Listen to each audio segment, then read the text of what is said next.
esta convención se disuelve, pero no es ni el principio ni el fin de este viaje. Lealtad democrática a ser parte de un proceso. Se trabajó muchísimo y se trabajó de buena fe. Acá no solo se estaba creando como un nuevo organismo, sino también una nueva institución. Y todo Chile está consciente que no ha sido fácil. Y es que, queridos compatriotas, la democracia no es fácil.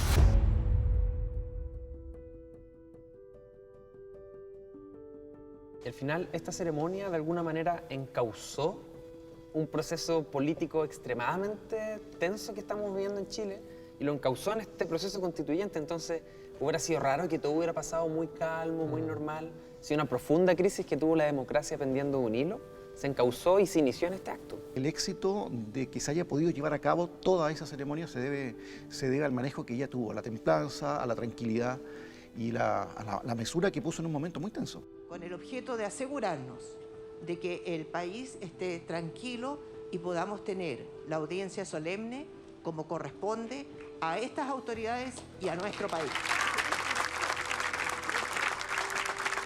Me acuerdo que mientras me desplazaba hacia la testera,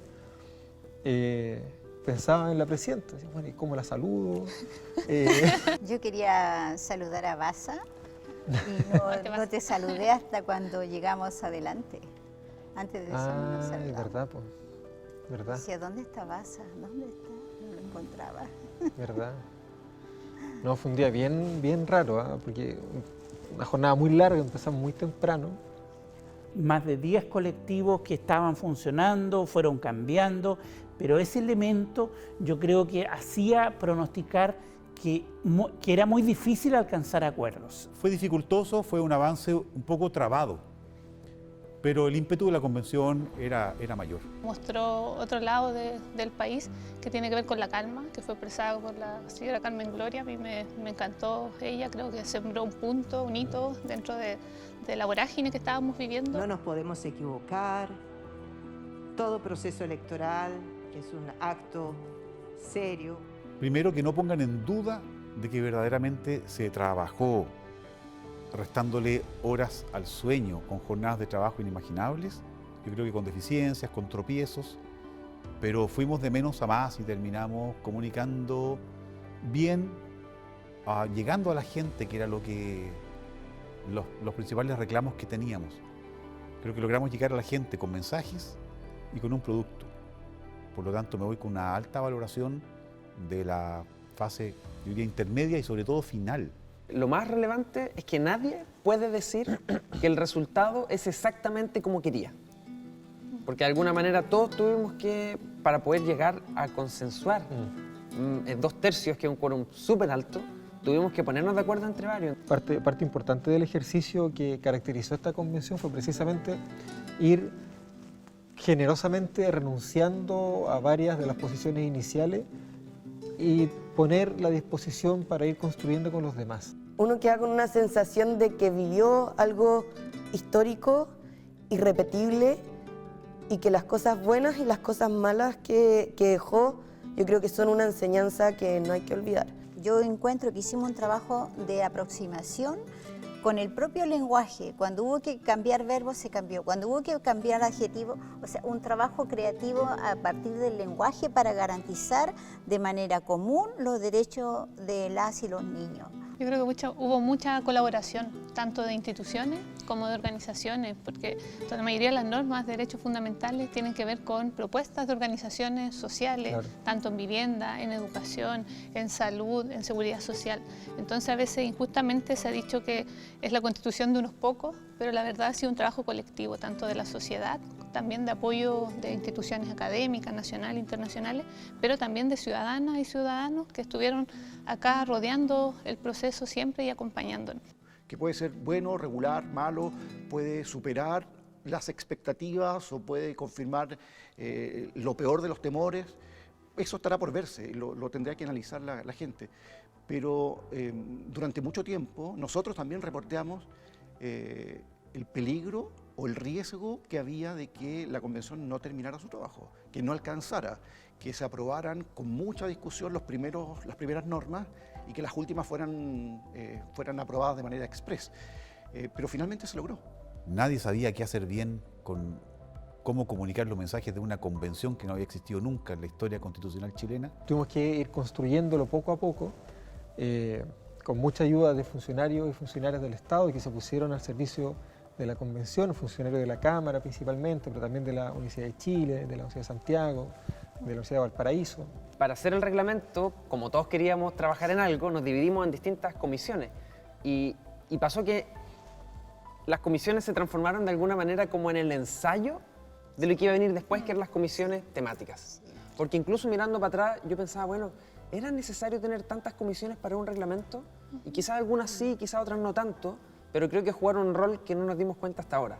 Y es que aprendimos que había que trabajar en equipo, funcionar dentro del equipo, los secretarios a conocernos, nosotros conocer a los secretarios, y sobre todo, que mucha como de la pulsión que venía de la crisis política se desencadenó ahí. Siento que fue como un acostumbrarnos a aprender a cómo íbamos a trabajar después. Porque había mucha gente que quería venir a audiencia, a expresar su punto de vista. Fue como el diván de la sociedad, Claro, sí. la primera parte de la convención.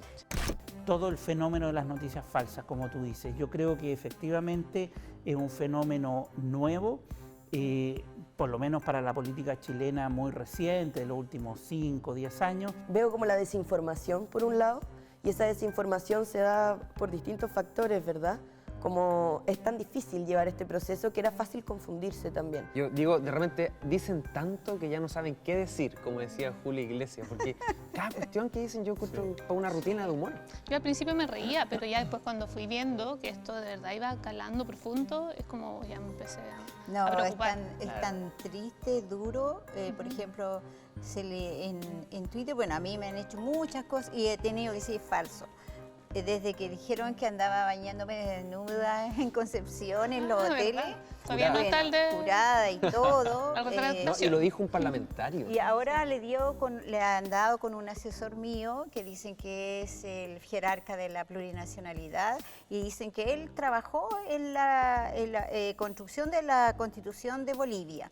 Resulta que él tenía 16 años, yo le digo, tú eres el niño genio. Cuando se hizo la Constitución de Bolivia, mi asesor tenía 16 años, entonces aparece ahora como que es el asesor que hizo todo lo de la plurinacionalidad de Elisa Loncón. Hay toda una desinformación, ¿no?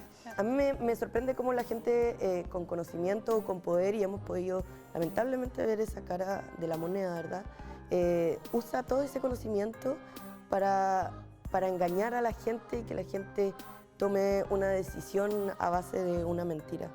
Ha habido distintas formas de transmitir cosas que han pasado dentro de la convención que responden a las visiones particulares que han tenido quienes han emitido esas comunicaciones, información o noticias. Me quedo con la palabra información más que noticia, porque de noticia no tienen mucho.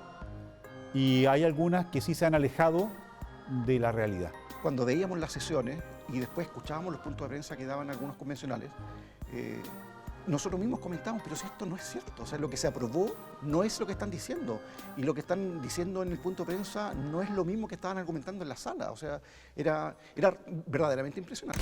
Efectivamente teníamos un grupo muy diverso de personas que estaban participando y que tenían ideas incluso muy antagónicas respecto de lo que se estaba trabajando. Con lo que más me quedo yo en lo personal es con la relación de confianza que creo que mi equipo y yo logramos tejer con los convencionales. A diferencia de otros países, el proceso chileno fue muy institucionalizado desde el inicio. Una mujer y mapuche llegar a la presidencia es una total revolución respecto de lo que ha sido el poder en Chile durante 200 años. Hasta el último rincón de Chile, que vea este proceso, que sea un proceso transparente. Y que cambiaba todo un paradigma de la política. Como uno no tenía tanta conciencia en ese momento, pero sí ver ya una mujer, para mí fue muy emocionante el verme representada a través de otra mujer en la presidencia. ¿Y pensaste que después iba a ser tú? No, jamás. Yo empecé a recordar la manera, tantas cosas que siempre escuché dentro de las manifestaciones mapuche, la misma movilización social, la misma vida de todos. O sea, las mujeres eran súper importantes, los niños eran importantes, las cuidadoras eran importantes. Y yo cuando hablaba de las cuidadoras pensaba en mi hermana que cuidaba a mi mamá.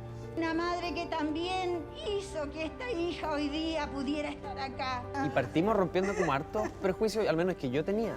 Porque yo nunca había visto tantas personas de pueblos originarios con su ropa, sus colores, con estas cositas metálicas que suenan.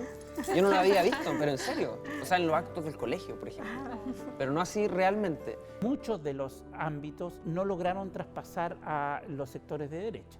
Y yo creo que la minoría de derecha que fue representada en la convención no se sintió parte de este proceso, o gran parte de ellos no se hicieron parte. Cuando uno mira el texto final, ¿qué es lo que ve? Ve que por más de 103 votos, el promedio fue 115, 117 votos, se alcanzaron a llegar a aprobar esas normas que están hoy día reflejadas en el texto. Por lo tanto, creo que sí se lograron acuerdos. Como las cosas se conocen muchas veces por su producto final más que por su devenir, que lean el producto final de la comisión, que lo revisen, ojalá en papel, que tomen apuntes, que tarjen, que pongan en rojo lo que no les gusta, que pongan en verde lo que les gusta, y que tomen una decisión final fundada en la percepción que tienen, en su propia valoración, según sus creencias, principios, valores, no sé, pues según lo que esperan, según lo que anhelan para el país.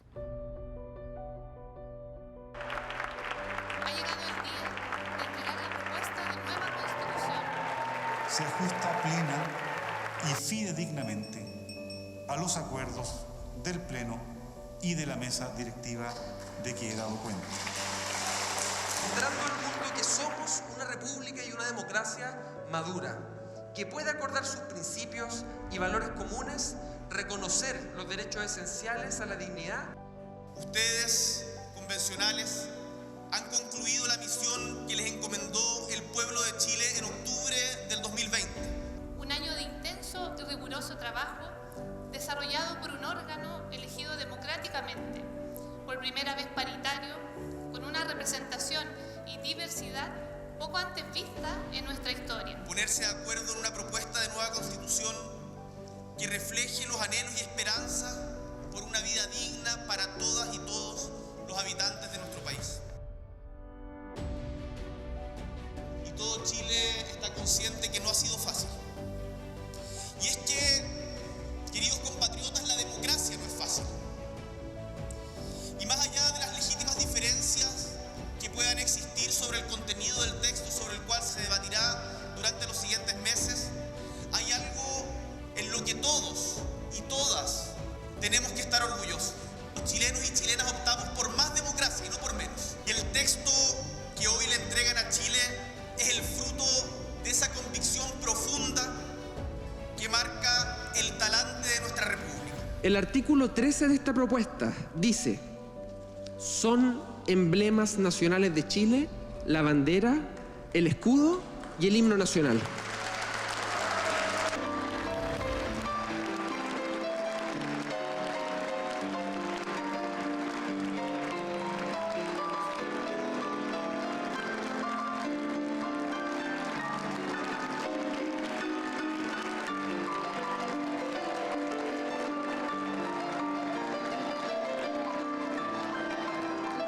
Y esto es algo que nos enorgullece.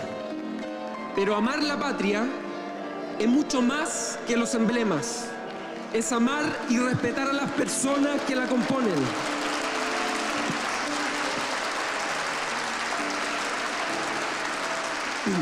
Y este amor por la patria, y este amor y este respeto por las personas, es darle al pueblo la soberanía de escribir sus propias reglas, el poder de definir su futuro, escribir una constitución democrática que fortalezca la protección de los derechos es un profundo acto de patriotismo.